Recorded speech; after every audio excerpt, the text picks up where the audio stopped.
Let me go across to my guests for a quick chat. R.S. Pathania is spokesperson of the BJP, joining us on the broadcast. Binod Anand is a member, Prime Minister MSP Committee, joining us on the broadcast. Advocate APS Khadial is spokesperson of the Congress Party, and Master Shohraj Singh is President BKU Lok Shakti, representing the farmer voice on the broadcast. And therefore, I think I should start with Shohraj Singh. Shohraj ji, आपको मेरी आवाज आ रही है? सबसे पहले good evening. Good evening. Thank you. शोराज जी, अब मुझे ये बताइए कि आज 8 दिन हो गए हैं प्रोटेस्ट को। आज एक किसान के मारे जाने की खबर आ रही है। इनफैक्ट खबर सिर्फ आ नहीं रही है, उसकी पुष्टि हो गई है। आज किसानों ने दोबारा बोला है कि हम विराम लगा रहे हैं अपने प्रोटेस्ट को, 2 दिन हम इसको पॉज कर रहे हैं, उसके बाद चालू करेंगे। अब आप मुझे बताइए कि किसान सरकार से 5th राउंड ऑफ टॉक्स के लिए जा तो रहे हैं, लेकिन उम्मीदें क्या हैं? क्योंकि सरकार का स्टैंड बड़ा क्लियर है। एमएसपी लॉ जो है फीजिबल नहीं है, तो एमएसपी लॉ तो आने वाला नहीं है। जी नहीं, बात आपकी सही है। पहले तो आपके चैनल के माध्यम से मैं ये बात कहूंगा, देश का अन्नदाता सबका पेट भरता है, ये मार सहता है, कुदरत की मार भी सहता है, ओलावृष्टि की भी सहता है, सूखा की भी सहता है, बाढ़ की भी सहता है। ये जो जवान है ये भी अपने ही हैं, ये कोई गैर नहीं है, किसान के ही बेटे हैं। कोई ऐसा काम अपनी तरफ से ना करे, कोई जवान घायल हो, उग्र आंदोलन ना करे। उग्र आंदोलन की नींव कमजोर होती है। शांतिपूर्वक अपना प्रोटेस्ट करें, जहां है वहीं बैठे रहे। दिल्ली नहीं जाते तो यहीं से उनकी आवाज दिल्ली तक जा रही है। आंदोलन का मतलब होता है अपनी आवाज पहुंचाना। हमारी भी आज लखनऊ इको गार्डन में पंचायत थी, लगभग 10,000 किसान भारतीय किसान लोक शक्ति के इकट्ठे हुए। कोई वार्ता करने नहीं आए तो हमने भी कूच किया, और जहां पुलिस ने रोका वहीं से हम रुक गए, और पुलिस ने समझाया तो वापस हम अपने धरना स्थल पे आ गए। कोई भी आंदोलन शांतिपूर्वक होता है, और फिर अगर हम कोई अपनी तरफ से किसान उपद्रव करेगा तो किसान पे पहले बहुत सारे आरोप लगे हुए हैं कि आतंकवादी है, खालिस्तानी है, उग्रवादी है। तो ऐसा कोई काम आंदोलन में ना हो, ताकि हमारे किसान, देश का अन्नदाता बदनाम हो। आज सारे संगठन, जितने भी किसान संगठन है, लगभग कहीं ना कहीं इनको सपोर्ट कर रहे हैं। कहीं ऐसा ना हो कि जो और संगठन है उनकी सपोर्ट फिर कम पड़ जाए। रही एमएसपी गारंटी कानून की, एमएसपी गारंटी कानून बनाने में कोई बहुत बड़ा खर्चा देश का नहीं आ रहा है। मैं कह रहा हूं, जो माननीयों पे खर्च हो रहा है, जो वेतन भत्ता और पेंशन में खर्च हो रहा है, कुछ वो घटा दे। कुछ आयात पे जो खर्च करते हैं आयात घटा दें, देश में उत्पादन बढ़ा दें। जो किसान उत्पादन कर रहा है, निर्यात से जो पैसा मिलता है इनको, उसको किसान के ऊपर खर्च कर दें। तो एमएसपी गारंटी कानून को इतना बड़ा मुद्दा नहीं है कि एमएसपी गारंटी कानून सरकार नहीं दे सकती। दूसरी बात, सरकार ने जो ये कहा दलहन पे, मक्का पे, दलहन पे, मक्का पे, कपास पे, तो इस पे सबसे बड़ी समस्या है दलहन पे और कपास पे घड़रोज वगैरह जो जंगली जानवर हैं, उसका बहुत बड़ा आतंक रहता है। तो उसके लिए कृषि सुरक्षा दल का गठन कर दें, ताकि दलहन की खेती को और कपास की खेती को, मक्का की खेती को बढ़ावा मिल सके, और किसान शांतिपूर्वक आंदोलन करे। आपकी लिस्ट तो बढ़ती जा रही है शोराज जी। नहीं, ये तो गलत है ना। किसानों की लिस्ट तो कभी खत्म ही नहीं होती। देश का व्यूअर देख रहा है और कह रहा है किसानों की कोई लिस्ट है, खत्म होगी कभी? आप कहते हैं 10,000 रुपए 60+ किसान को मिलना चाहिए हर महीने। अब आप कह रहे हैं एक सुरक्षा दल बना दीजिए जो कि स्ट्रे कैटल को फील्ड से हटाए। ये सरकार का काम है क्या शोराज जी? सब काम सरकार करेगी क्या?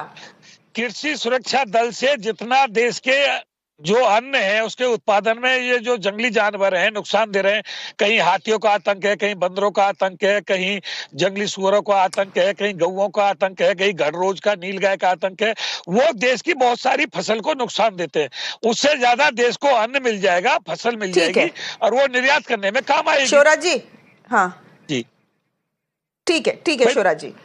देश की उत्पादन क्षमता बढ़ेगी। ठीक है शोराज जी, आप सुनिए, रुक जाइए। विनोद आनंद है, मेंबर पीएम एमएसपी कमेटी के हैं, और वो हमारे साथ जुड़ रहे हैं। Vinod ji, I first want to ask you your view on what has happened on the Punjab and Haryana border today, and please can we get those pictures back on our screens? I just want those pictures to be there. You have one farmer who has now died in these clashes. This showdown is not going away anywhere, because we know that even though the government has offered a 5th round of talks, this is just time buying tactics, because the battle lines are drawn. The farmers are saying we want an MSP law, the government says it's not feasible. So why this 5th round of talks? What can you offer? What can the government offer the farmers right now? You see, this is a very bad day that there were few goons, there were few anti-establishment people, and due to them, the people who were anti-establishment, those people, Aam Aadmi Party people, right? And they have not controlled their state in a better way. See, Delhi में तो they कहते रहते हैं कि भाई हमारे पास LG है. How are they anti-establishment, Vinod ji? They are the establishment. Chief Minister who is not even concerned about the enforcement directorate, those things. 6th round of this thing, 6th round of the invites. The person who is the party president, the head of this Aam Aadmi Party, he is not even concerned about the establishment. Being a revenue services officer, he does not know how to behave. But Bhagwant Mann was part of the talks. No, Bhagwant Mann was part of the government talks. Because the government had invited him. It is because they have created all this, stuffs. It is the Punjab who has failed under the leadership of Bhagwant Singh Mann and this party. And that is why these farmers are protesting. This is the Punjabi farmers are protesting. कहिए किसान की तो कोई पंजाब और हरियाणा नहीं होता, लेकिन जो पंजाब प्रोविंस में रहने वाले जो किसान हैं, वो उनका प्रोटेस्ट है. So you are blaming today's death on the Punjab government. Haryana में हुई है, लेकिन you are blaming Punjab for it. Punjab के लोग आए, पंजाब के कुछ वहां के किसान, और ये कौन ऐसे लोग आते हैं इन बख्तरबंद गाड़ियों में? आप देख लें, ऐसी मशीनरी लेकर के. कोई किसान होता है क्या? ये किसान है इस तरीके का इंस्ट्रूमेंट लेकर के. Who have funded them? कहां से लेके आए ये सारी मशीनें और तमाम चीजें? तो देखिए, एक एंटी एस्टैब्लिशमेंट फोर्स है और एक एंटी नेशनल लोग हैं जो इनको सपोर्ट कर रहे हैं. उनको लेकर के आज हमारा एक नागरिक शहीद हो, हमारा एक नागरिक खत्म हो गया. वो भी किसान था, नागरिक. हमारा नागरिक एक खत्म हो गया. और आप उसी किसान को एंटी नेशनल बोल रहे हैं. वो किसान था, लेकिन वहां कुछ एंटी नेशनल लोग हैं जो अपना वॉर रूम कहीं और रखते हैं, किसी दूसरे देश में रखते हैं, और इन मुद्दों के ऊपर देश को बरगलाते हैं, देश को तोड़ने की साजिश करते हैं. वो वैसे लोगों के द्वारा प्रेरित वो लोग हैं. ये किसान नहीं है जो आज शहीद हुआ, आज जो मरा, आज इस पूरे मूवमेंट में आज जिसका एक परिवार गया. मैं तो बड़ा दुखी हूं इन चीजों को लेकर के कि ऐसी घटनाएं घटी. लेकिन आप उसी को तो एंटी नेशनल बोल रहे हैं, उसी के तो परिवार को एंटी नेशनल बोल रहे हैं. वो लोग हैं जो इनको सपोर्ट कर रहे हैं. वो बख्तरबंद गाड़ियों में कौन आते हैं? ये ऐसे मशीनें लेकर के कि धुआं, आंसू गैस के, यानी कि इनको पहले से मालूम था. ऑफ कोर्स, पिछली बार सबने झेल रखा है. इनको सारे इंफॉर्मेशंस पहले से मालूम थे कि इतने ड्रोन्स होंगे. Sir, it's called experience. कोई पतंग और धागा लेके थोड़ी आता है. पतंग और धागा रोड पे नहीं मिलता है. वो पहले से प्रिपेयर करके आए थे. इसका मतलब इनके पास सूचना सारी थी. इनके पास इनका इंटेल पूरा था कि हमारे फोर्सेस रिएक्ट करेगी, उसके लिए प्रिपेयर होके जाओ, और ऐसे प्रिपेयर होके जाओ. आप तो ऐसे बात कर रहे हैं विनोद जी, मतलब नो ऑफेंस मेंट, लेकिन आप बात ऐसे कर रहे हैं कि ये जो किसान आए हैं, ये जो लोग आपको दिख रहे हैं, ये पाकिस्तान से आए हैं. बिल्कुल नहीं. इंटेल, बॉर्डर पहले ही से था, प्री प्रिपेयर्ड थे. आप बात ऐसे ही कर. बिल्कुल भी नहीं. मैं आपको कुछ बातें बताता हूं. शिरोमणि गुरुद्वारा प्रबंधक कमेटी में हम लोग प्रसाद पाने जाते हैं. वो दालें जो वहां प्रयोग होता है उसमें, उसकी खरीदारी दिल्ली के सदर बाजार से होती है. पंजाब के किसान शिरोमणि गुरुद्वारा प्रबंधक कमेटी को दाल मंडीकरण, जिसको कहते हैं, मार्केट करके नहीं दे सकते. देश जानना चाहता है इस बात को. कौन से मार्केटिंग व्यवस्था में हम लोग जी रहे हैं, कहां रह रहे हैं? अपनी फसल बेचने के लिए जो बाजार में जाना है, वो बाजार कहां उपलब्ध करवाए इन्होंने? तो जो रिफॉर्म्स हम करना चाह रहे हैं, और इन सारी चीजों से लोग थोड़े से परेशान हैं कि कैसे भारत की इकोनॉमी ग्रोथ दुनिया में सबसे बढ़िया है, 6.4%.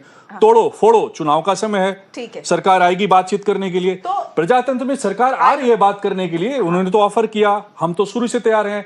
हमारे 3 केंद्रीय मंत्री हमारे 3 भारत सरकार के पूरे जत्था लेकर के, सारे सचिव महोदय और सभी लोग पंजाब बार बार जा रहे हैं उनसे बातचीत करने के लिए. तो उनको दिल्ली आने की क्या आवश्यकता थी?